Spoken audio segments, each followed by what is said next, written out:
2019లో ప్రజలు మీకు బ్రహ్మరథం కట్టారు. కనివిని ఎరగని రీతిలో 151 స్థానాల్లో మిమ్మల్ని గెలిపించి మీ గవర్నమెంట్ని ఇచ్చిన ప్రజలకు 2024 వచ్చిన తర్వాత ఎందుకు సార్ మీకు ఓటమిని చూపించారు?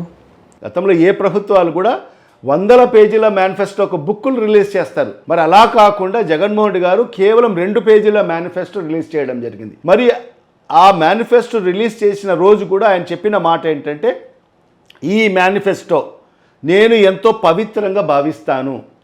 ఏ రకంగా అంటే, మా హిందూ సోదరులు ఏ విధంగా భగవద్గీతకి ఎంత పవిత్రంగా భావిస్తారో, మరి అదేవిధంగా మా ముస్లిం సోదరులు ఖురాన్ను ఎంత పవిత్రంగా భావిస్తారో, మరి అదేవిధంగా మా క్రైస్తవ సోదరులు బైబిల్ని ఎంత పవిత్రంగా భావిస్తారో, నేను కూడా ఒక రాజకీయ నాయకుడిగా ఈ మేనిఫెస్టో అంతే పవిత్రంగా భావించి ఖచ్చితంగా ఇవాళ మీకు మాటిస్తున్నాను.